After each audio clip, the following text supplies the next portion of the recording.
You're on the morning call already, which is good. You were here yesterday, which is fantastic. Man, what a light start out. This everyone's like Friday. I'm not going to be there. Yeah, I'm always here, Dale. Me too. Not always. There are some days I won't be here because I have other Yeah, things.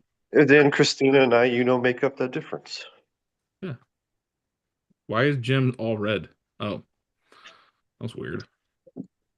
It's his shrooms this morning. Some shroom. I've heard good things about the shroom coffee. I really have. I've there's a God. What was the book? There's a whole book about it, and the guy was just raving about the different elements of shrooms and Was how that it helps. holistic book? It's what? No, it's not the holistic book. Maybe if we're thinking the same different thing, but man, I got so many damn books. I don't even know.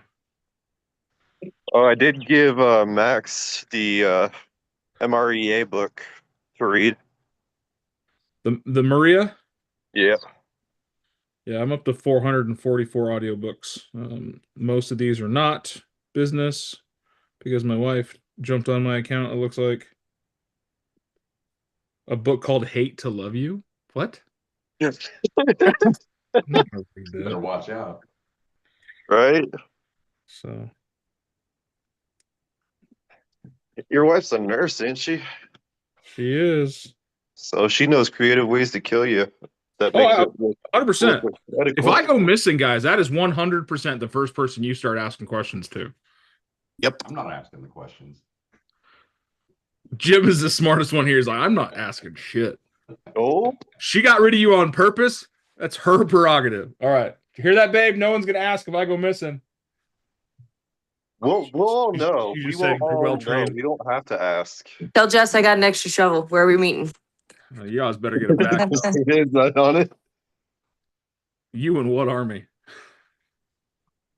I may seem docile and frail, but I'm gonna go down swinging. Taking two That'd or be a three of you big with me. hole to dig. Dad, I don't think anyone looked at you and was like, that guy's docile and frail. I don't think anyone ever said that. So I was thinking the same thing. I don't think anyone said that.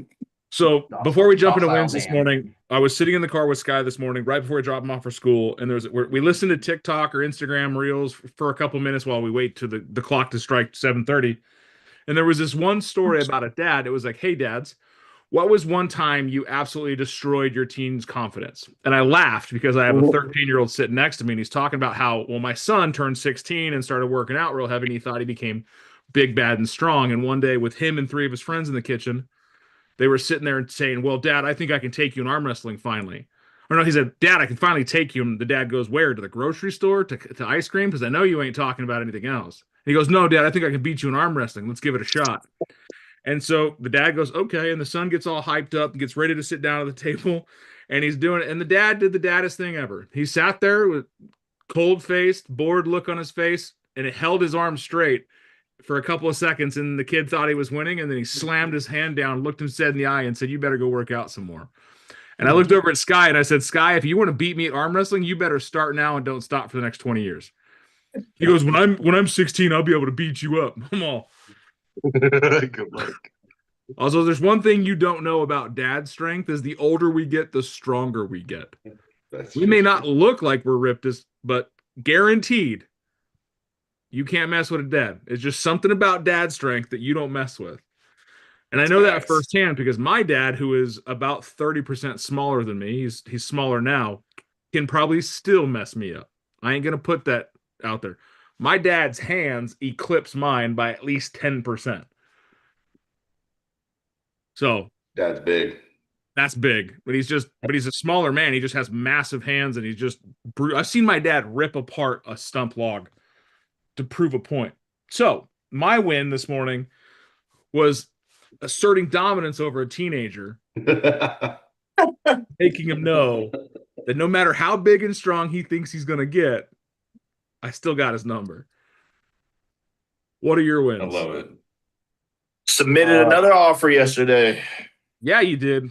and we are now going back and forth with counters, but I think we'll get this one under contract. Should When be you're all right. having a conversation, that's usually the best place to be. Yep. I have a client referral for Aztec Mineral and Mining. called me last night, wants to buy about 1,000 acres of land in different parcels. A client of mine that I've been working with for another mining plot sent him my information. These are the same people that bought all that land in Benson for lithium mining for Tesla. They want to buy as much land as possible within Tombstone for mining. And they don't want to do a percentage, they want to do a dollar amount transaction and make it a partnership instead of a transaction. Perfect. Not mad at that. No, I'm not. But was the president and CEO of Aztec Minerals and Mining. That's awesome, dude. Good job. Make those Nice. connections. Yeah, that'd be a good connection to just keep. Right. Other wins, celebrations, something you're just dang proud of. I posted my business to business referral conversation that turned into a listing in the WhatsApp looking for feedback, but nobody cared enough. Yeah, probably because they didn't see it. You guys get busy on there. Sorry, Jim. Hey, it was fire. That was tips for everybody. I didn't see Basically it. reached out to a carpet guy that I had stretch some carpet, and we got talking about preferred vendor lists and all that stuff. And then he tells me his mom's got dementia and they're gonna need to sell his house. So Also, if you're not part of our WhatsApp chat, you can grab the link in the chat now, be a part of that world. We do have Max. some good back and forths in there. It's a good opportunity for you. I'll get on that. Unfortunately, you won't be able to see the older stuff, but you'll be able to see everything from now until inevitably you stop looking. I got a buyer's appointment from my Facebook post that I made about the California Dream for All. There you go. Yeah. And I Nice. got a lot of questions from people on Instagram. So I'm finding like those who are interested in buying and learning more about my sphere. And Raluca sent out a really cool postcard to our neighborhood.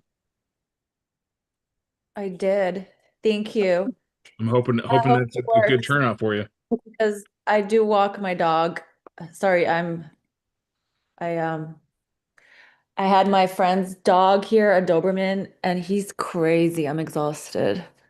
I didn't sleep all night. But anyway, I walk my dog, a Rhodesian, every day. So I see a lot of people and I know they know me. So I know when they'll see my car, they'll be like, oh, that's her walking the dog every morning.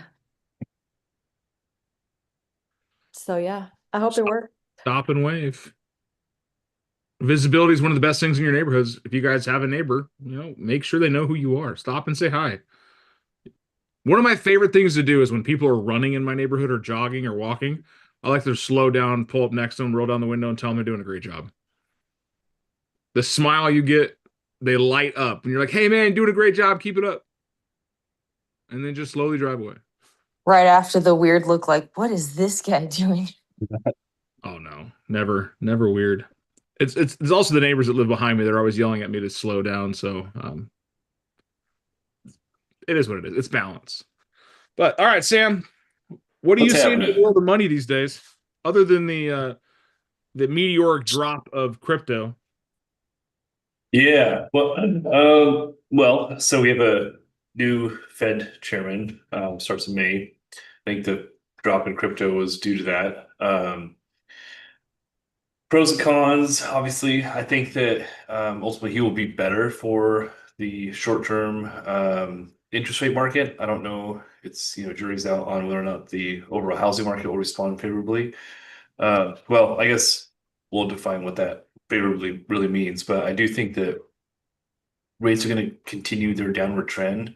He's a big fan of decreasing rates from the current, we're at the benchmark right now. I would expect though anything that he does is not really going to happen until like Q3. So he basically, he is in May 1st. Then you have through the end of June, we'd probably see like beginning of July, sometime in there that we'll start to see like, any substantial rate decreases. So this downward trend we're seeing is really just market movement. And I think that'll continue, barring any unforeseen circumstances. Mortgage applications are up like 120% year over year. So that is good. That's pre, President's Day. I think that we've always used that as a benchmark for the spring market starting.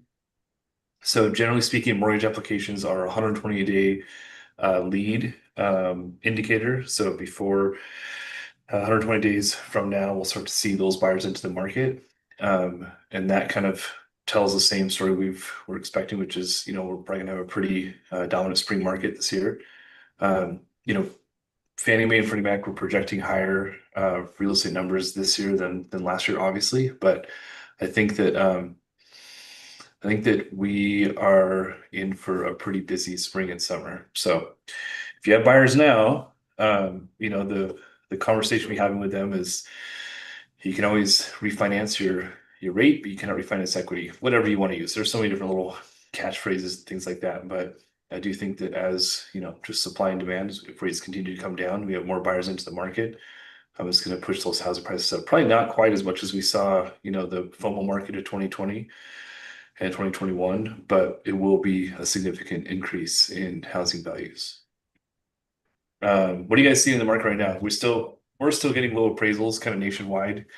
It's fluctuating, not as much as they were like beginning of January, end of December. But are you guys getting appraisal issues at cost or at value, undervalue, overvalue? What are you seeing? I had an appraisal come in at value on a home that I was almost certain was overpriced that I had listed. What was it? What was the 3.2? Was it? Well, she bought it 3 months ago at 370 and it appraised at value then. And then we sold it about 4 months later and we're in contract at 385 and it appraised at value then too. I was like, oh, damn, okay. Yeah, most of mine have been at value or above. Nice, I had one okay. come in low recently, Sam. Like from 379 down to 365. Oh, that was when we talked about a few weeks ago. Yeah. Yeah, I think so. Yeah. We're kind of seeing, I mean, obviously we're seeing it sort of level out a little bit. But end of December, beginning of January, that was happening a lot more. So as we kind of progress closer to, the opening day of spring market, I think that we're starting to see that rectified a little bit. But yeah, I would expect that going into end of February, middle of February to the end of February, we're going to start seeing a lot more competition when it comes to our buyer pool. So be ready. Seeing a lot of stuff go over asking with multiple offers again right now too. Yep, 100%. It's like the Super Bowl rush or something. Okay, now let's talk about a certain segment. Seahawks. 55 up. House. 55 up. 55 up, not moving. Oh yeah, no, stagnant. Not And a lot of here. inventory too. We have a community here in Sierra Vista called Winter Haven. It's 55 and up, and those are getting a lot of attention lately and moving. Good. But that's the only 55 and up community that's moving here. The other ones are pretty stagnant. Every client I run into that looks at those houses, they end up going with something else because the HOA. Yeah, the HOA is what kills it. You're talking people are coming in to buy those. I think, Dan, aren't you talking about folks that already own are holding and not selling? Could be that too. We've just seen a lot of stagnation in the 55 up. Oh, I thought you meant 55 and up communities. Sorry. Oh yeah, I thought you were talking about. Oh yeah, I thought you were talking about just the that Oh, the makes sense. communities also. That's where you see it all. Is 55 up communities. Yeah. People who own mostly 55 up communities, or that's other than people that are 55 and up. No, that's my answer. It's like me saying, what kind of white people buy this? No, it's what kind of individuals, affluent or non-affluent. Usually affluent. That's actually pretty Well, accurate. it depends on the community because moderately, because most of them are expensive. wait, grabbing my dictionary. Give me 1 second. Moderately Big words, affluent. Right. Most second homes belong to people that are in the 55 up communities that are living in this area because they want to winter here. We like to call them blizzard chickens, snowbirds, winter visitors, Chickens. blizzard chickens, right? There is an opportunity there to understand, Sam, like if you're 55 up and you've got a second home, is right now with the volatility of the market the best time for you to move your money or make changes in that sphere? No, Probably not. no, a lot of those people too, you know, we're going to continue to see this for the next few years, but they're beginning to go from, you know, salary, hourly positions to a fixed income. And so, you know, inflation is still prominent in a lot of like vital sectors, even though it has come down as a whole. But I mean, you know, let's be honest, the dollar has weakened significantly in the last 6 years. And so I think that whole generation right there is still trying to like put their feelers out and kind of figure out how does this work going forward on a fixed income without the ability to go out and, you know, work some overtime or something like that. So the stagnation there makes a lot of sense just from that perspective, but then also just volatility in the market, you know, where everything's at. I wouldn't move money around if I didn't have the ability to quickly reproduce it right now. That's a big thing to think about, especially with crypto, right? Even though some traditional investors aren't playing in the crypto space, does the meteoric drop of crypto affect their desires to want to invest other places? Yes. So, Hey, speaking of crypto, do yourself a favor if you're not already doing this. Sign up for a Coinbase account, buy $10 of Bitcoin today, buy $10 of Bitcoin tomorrow, and just keep doing that until it starts coming up. I promise you. Dollar cost averaging. Are those Crypto. kind of accounts like on Robinhood or what's the other app? Coinbase. Yeah, is that Robinhood? Is that through Robinhood or is it called Coinbase? Is that the app? Coinbase, One yeah. day. Those Okay, two different. They're two different investing apps. okay. So Hey, Sam, I could buy Bitcoin through like PayPal. Would that be not recommended? No, you can, it's as long as you have the currency. So a little like, and I won't try and spend too much time on this, but hold on. Sam is not a financial advisor. This is just his opinion and not, him telling you what to do. Take upon your own risk. Thank you. thank you. That's my disclaimer. I'm gonna record that and just play it whenever I need to tell someone something. In Dan's voice specifically. Nice, Yeah. So the federal government just proposed a $200 million purchase over the next, I think it's 20 years. Or no, not 20 years. It's over the next 5 years or something crazy. Don't quote me on that. Again, not a financial advisor. There's a budget plan for our government to buy $200 million worth of Bitcoin because we are transitioning away from fiat into crypto. And Bitcoin has shown the resilience of it's like gold, right? Where it's going to fluctuate, but it's still pretty stable. When that happens, we will represent 5% of the overall amount of Bitcoin in circulation. That alone is a pretty huge thing. Bitcoin is going to continue this meteoric rise. I don't think that $100,000 was anywhere close to where it's going to end up. These fluctuations, if you think about, they're a $30,000 fluctuation is huge. If nothing else, buying it in a falling market, it does something for you that's really important. And it's called loss harvesting. If you guys are not familiar, definitely look it up. We're all in this space of being self-employed and being able to harvest loss throughout the year. It's super important. Crypto is one of those places where you can still harvest a loss and keep your portfolio roughly the same. In the stock market, if I were to harvest losses, I would have to sell Pepsi at a loss and then buy something similar like Coke and as it increases. Crypto, you don't have to do that. Crypto, there is no cooling off period. So let me explain that for to make a lot of sense.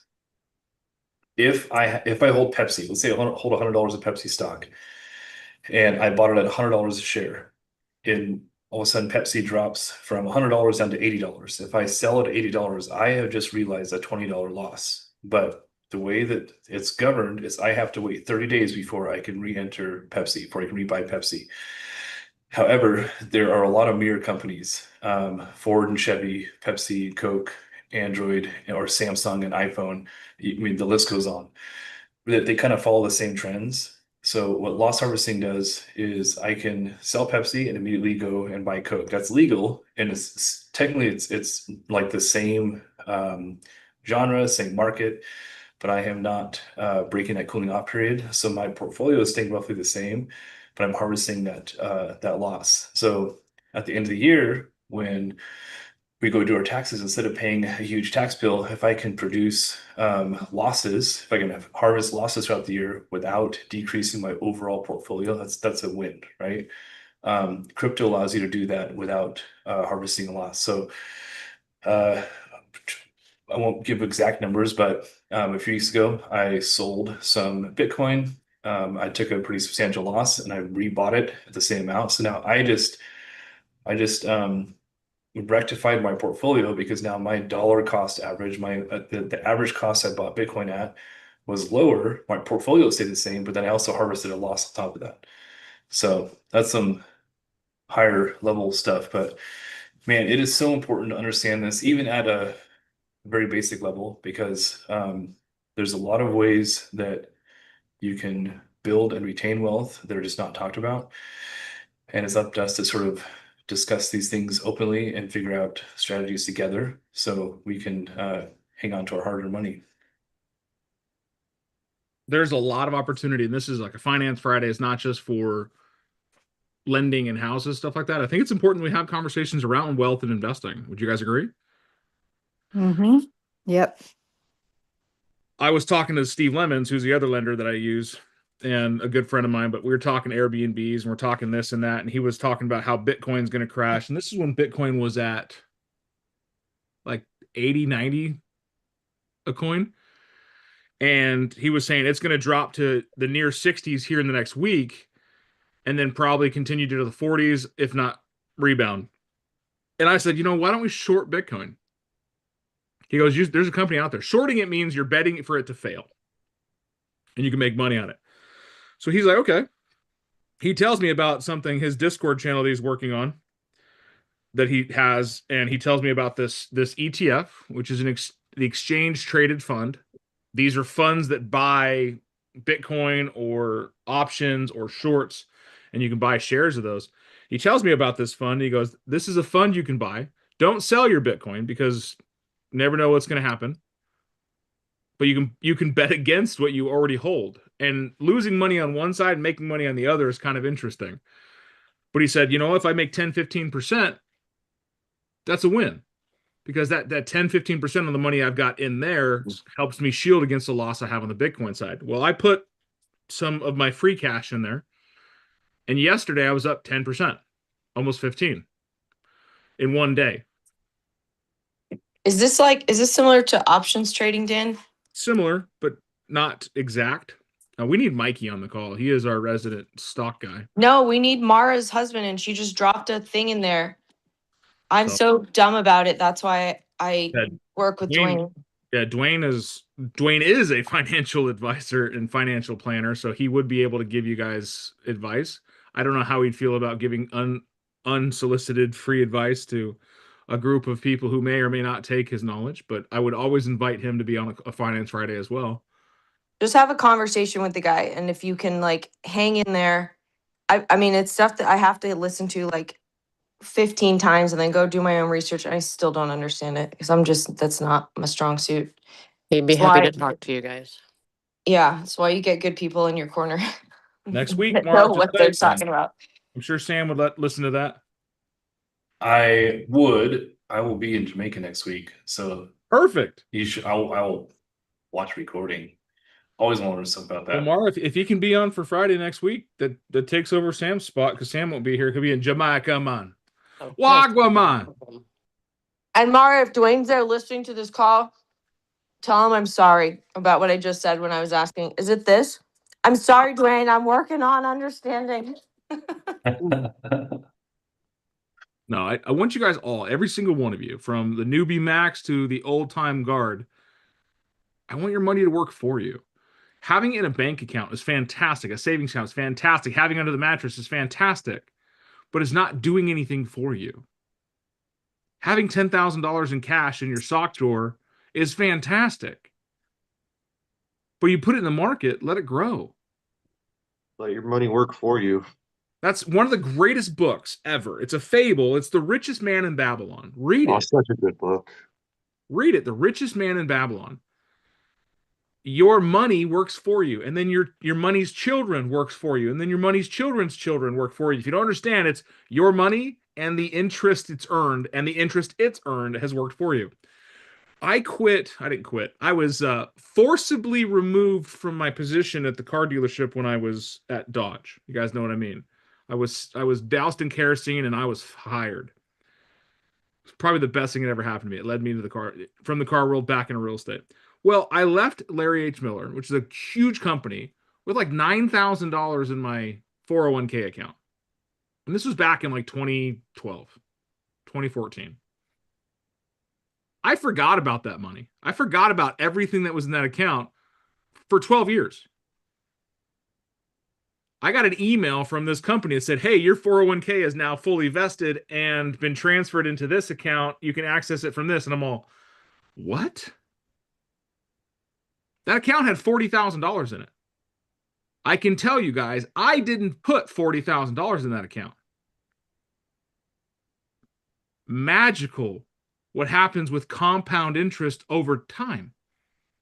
So if like I talked to Fabi about this yesterday, if you might not share it, Fabi, I'm like, you start now, you'll set yourself up for life. And she's of the age where she can invest about $300 a month until she's 65 and have $1 million because of compounding interest. And she will only have invested about 120 grand. Whereas I have to invest about $500 a month, maybe $600 a month. If you're younger than that, and you're in the, when you're 20, you can put $100 a month in, have an $80,000 overall net investment to have $1 million when you're 65. Compounding interest is your money's money making more money. So read the book, Richest Man in Babylon. Understand why it's so important to pay yourself first. 10% of every dollar you make goes into an investment account to be then used for stuff like stocks, crypto, investing with a financial planner, buying your residential real estate properties. That's my favorite book. I've read it 3 times. There you go. Yeah. And there's not even pictures with that one. No. What do you got, Sam? Okay, in 1 minute or less, this is my last thing I'll say. This is why I preach buying real estate religiously. Like buy a house a year, even if you have to scrape through the couch and dig change out. When you invest, let's say you want to invest money into the stock market, you're investing dollar for dollar, right? So if I put $100 in the stock market, I have $100 invested.